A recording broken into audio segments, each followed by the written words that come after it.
5, 4, 3, 2, 1, 0.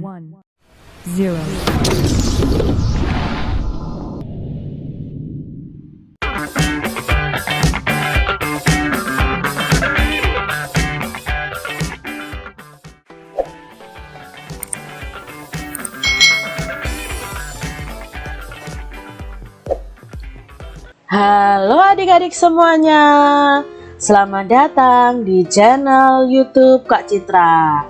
Hari ini kita akan belajar bersama-sama untuk mata pelajaran tematik kelas 2, tema 2 bermain di lingkunganku, subtema 4 bermain di tempat wisata, pembelajaran yang ke-6. Mari kita belajar dengan penuh semangat. Kunjungan terakhir menuju kebun binatang. Benny bersama teman sekelasnya membeli tiket. Ia ikut antrian yang panjang. Benny ingin menunggangi gajah. Nah, di sini Benny dan teman-temannya pergi ke kebun binatang. Benny ingin naik gajah adik-adik. Menunggangi gajah. Di kebun binatang Ragunan, Benny ingin menunggangi gajah. Ia bersama guru dan teman lainnya membayar sewa naik gajah. Mereka dipandu oleh pemandu di kebun binatang, khususnya yang bertugas mengurus gajah. Benny berhati-hati menaiki gajah. Langkah menaiki gajah yaitu siapkan gajah dalam posisi kaki menekuk. Gajah akan menekukkan kakinya setelah mendengarkan aba-aba dari pemandu. Pemandu pertama kali menaiki gajah. Penumpangnya akan dibantu menaiki gajah oleh pemandu lainnya. Setelah kaki gajah ditekuk, penumpang langsung menaikinya. Gajah akan berdiri setelah diberi aba-aba oleh pemandu.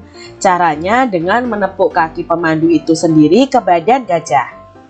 Gajah mengangkat kakinya tanpa merundukkan badan.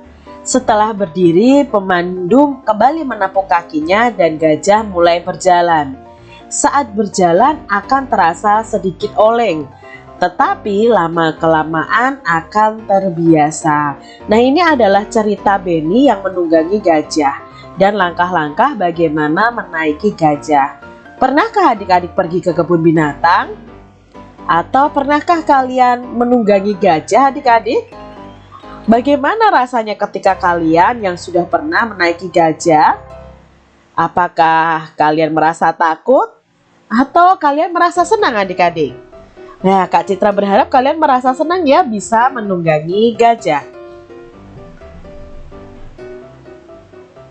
Kita akan belajar mengetahui makna kata dari bacaan tadi. Nah, dalam bacaan tadi ada beberapa kata yang akan kita ketahui maknanya dan ada beberapa kata lain yang di luar dari bacaan tadi. Nah, di sini Kak Citra mempunyai kata menunggangi. Menunggangi itu artinya sama dengan menaiki.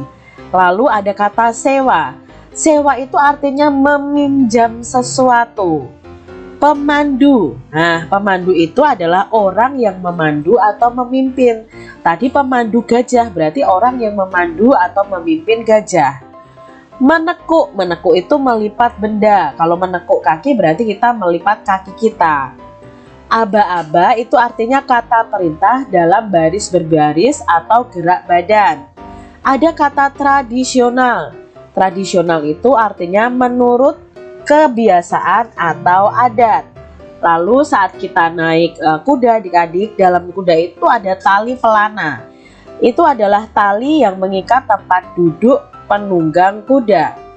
Lalu dalam kalau kita menaiki kuda adik-adik itu ada pijakan. Pijakan itu artinya tempat menginjak. Lalu ada torso. Torso itu bagian badan atau batang tubuh tanpa lengan dan kaki. Lalu ada kekang. Kekang itu tali untuk mengendalikan kuda. Itu adalah makna kata dari 10 kata yang telah kita pelajari. Amatilah gambar berikut dengan cermat. Nah, di sini adalah peralatan yang digunakan ketika kita menunggangi kuda. Ada sepatu boots, ada rompi, ada kacamata, ada topi ya, topi atau helm untuk naik kuda. Lalu ada kekang, ada pijakan, ada pelana ya. Ini adalah peralatan yang kita gunakan ketika kita naik kuda. Apa ya manfaat mematuhi aturan naik kuda? Nah, ketika kita menaiki kuda atau menaiki gajah tadi ada aturannya adik-adik. Ya, aturannya itu manfaatnya agar kita tidak jatuh saat naik kuda dan agar kuda tidak liar adik-adik. Lalu apa yang terjadi jika kita tidak mematuhi aturan naik kuda? Ya, akibatnya kuda bisa liar, memberontak, dan membahayakan keselamatan penunggang kuda. Penunggang kudanya bisa jatuh. Nah, jadi setiap aturan itu pasti ada manfaat dan ada akibat jika kita tidak mematuhi aturan tersebut. Bagaimana manfaat mematuhi aturan di tempat wisata dalam kehidupan sehari-hari? Otomatis manfaatnya jika kita mematuhi aturan di tempat wisata, kita akan merasa nyaman adik-adik. Kita akan aman juga untuk berwisata dan kita tidak membahayakan orang lain. Lalu bagaimana akibatnya jika berperilaku yang tidak sesuai dengan aturan di tempat wisata? Ya, otomatis itu akan membahayakan diri kita. Itu membuat kita tidak aman, membuat kita tidak nyaman dan bisa membahayakan orang lain. Contohnya ketika kalian pergi ke kolam renang misalnya ya. Kalian harus mematuhi aturan yang ada. Misalnya anak kecil harus berenangnya di kolam yang khusus anak kecil, tidak boleh di kolam yang khusus anak atau orang dewasa. Nah, itu kalau kita mematuhi kita akan aman. Tetapi kalau kamu melanggarnya, kamu masuk ke kolam renang yang dalamnya mungkin 2 meter, itu akan berbahaya bagi diri kalian. Bagaimana manfaat mematuhi aturan di rumah dalam kehidupan sehari-hari? Tentu di rumah adik-adik semuanya ada aturan. Nah, jika aturan itu kita patuhi, maka manfaatnya ya 1. Membuat keluarga kita nyaman dan aman. Rumah kita tertata dengan rapi. Rumah kita akan teratur adik-adik. Kehidupan kita juga akan teratur dan disiplin. Itu adalah manfaat mematuhi aturan di rumah. Bagaimana akibat yang tidak akibatnya kalau tidak sesuai dengan aturan di rumah, kalau kita tidak mematuhi aturan yang ada di rumah? Nah, adik-adik, akibatnya ya kita akan merasa tidak nyaman dan aman di rumah kita. Rumah kita akan berantakan.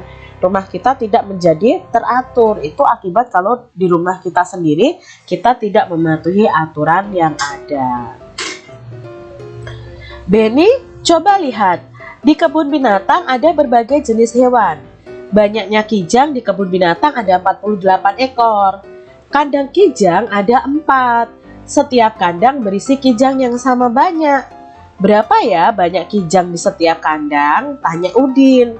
Lalu Benny menjawab, banyak kijang di setiap kandang dapat diketahui dengan membagi bilangan 48 dengan bilangan 4, yaitu 48 dibagi 4 sama dengan 12. Jadi dapat diketahui bahwa banyak kijang di setiap kandang ada 12 ekor. Nah, kita sudah belajar di pembelajaran sebelumnya tentang pembagian. Pembagian itu bisa dicari jawabannya dengan pengurangan berulang sampai hasil akhirnya adalah 0. Nah, sekarang Kak Citra punya soal pembagian, 2 kali pembagian ini.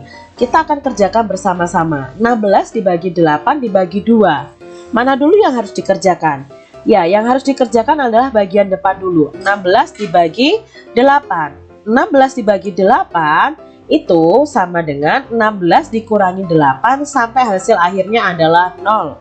16 dikurangi 8 sama dengan 8. Dan di sini hasil akhirnya belum 0. Nah, karena belum 0, kita kurangi lagi. 8 dikurangi 8 sama dengan 0. Nah, karena sudah 0 di sini, otomatis kita tinggal menghitung ada berapa kali pengurangan. Ada 2 kali pengurangan, berarti 16 dibagi 8 sama dengan 2. Maka kita tulis di sini 2. Apakah sudah selesai adik-adik? Ya, belum. Kita bagi lagi dengan angka 2 ini.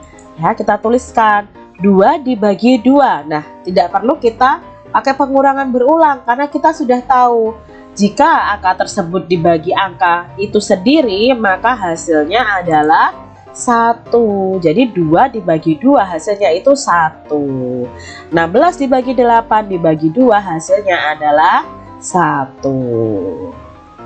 Contoh berikutnya ada 33 dibagi 11 dibagi 3. Mana dulu yang harus dikerjakan? Ya, 33 dibagi 11. Maka 33 dikurangi 11 sama dengan 22. Lalu 22-nya ini belum 0, jadi kita kurangi lagi 11. 22 dikurangi 11 sama dengan 11. Lalu 11 dikurangi 11 sama dengan 0. Jadi 33 dibagi 11 ada berapa kali pengurangan? Ya, ada 3 kali pengurangan. Maka kita tulis di sini 3. 3 dibagi 3 sama dengan 1. Itu tadi adik-adik cara membagikannya. Demikian adik-adik pembahasan kita di mata pelajaran tematik tema 2 subtema 4 pembelajaran yang ke-6. Semoga video pembelajaran ini dapat bermanfaat untuk adik-adik semuanya. Sampai jumpa kembali di video pembelajaran selanjutnya. Tuhan memberkati. Jangan lupa tekan tombol subscribe, lalu tekan loncengnya, tekan juga tombol like, lalu share ke media sosial kalian. Jangan lupa untuk ikuti media sosial Kak Citra. Terima kasih.